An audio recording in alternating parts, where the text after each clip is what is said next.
الحمدللہ وحدہ والصلاة والسلام علی من لا نبی بعد اما بعد۔ ناظرین کرام، لوگوں کے درمیان صلح و صفائی کرانا اور ملاپ کرانا انتہائی اہمیت کا حامل ہے، اس لیے اللہ رب العالمین نے اس کا حکم دیا ہے۔ قرآن کریم میں اللہ تعالیٰ نے فرمایا انما المؤمنون اخوہ فاصلحوا بین اخویکم۔ دنیا کے سارے مسلمان کسی بھی زبان سے، کسی بھی نسل سے، کسی بھی رنگ سے ان کا تعلق ہو، اس ناطے کہ وہ مسلمان ہیں، آپس میں دینی بھائی ہیں، لہذا ان کے درمیان اگر کسی مسئلے میں ناچاقی ہو جائے، نا اتفاقی ہو جائے، وہ جھگڑ پڑے، تو تم کوشش کرو صلح و صفائی کرنے کی اور ملاپ کرانے کی۔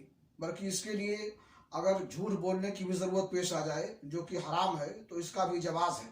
صحیح بخاری شریف کی روایت ہے، اللہ کے نبی جناب محمد رسول اللہ صلی اللہ علیہ وسلم نے فرمایا لیس الکذاب الذی یصلح بین الناس فینمی خیرا او یقول خیرا، کہ وہ شخص جھوٹا نہیں ہے جو لوگوں کے درمیان صلح کراتا ہو اور ان تک خیر پہنچاتا ہو یا اچھی بات کہتا ہو، یعنی لوگوں میں صلح کرانے کے لیے ایسی بات کہہ دے یا ایسا عمل کوئی کر لے جو ان لوگوں نے نہ کہا ہو یا نہ کیا ہو لیکن صلح کرانے کے لیے کہہ دے، تو اس کا جواز ہے، اس کی گنجائش ہے۔ اللہ رب العالمین سے دعا ہے کہ اللہ تعالی ہمیں توفیق بخشے کہ اگر کسی کے درمیان ناچاقی اور اتفاقی ہو جائے تو ہم صلح و صفائی کرنے کی کوشش کریں اور تناؤ کی آگ نہ بھڑکائیں۔ اللہ ہمیں اس کی توفیق بخشے۔ وآخر دعوانا الحمدللہ رب العالمین۔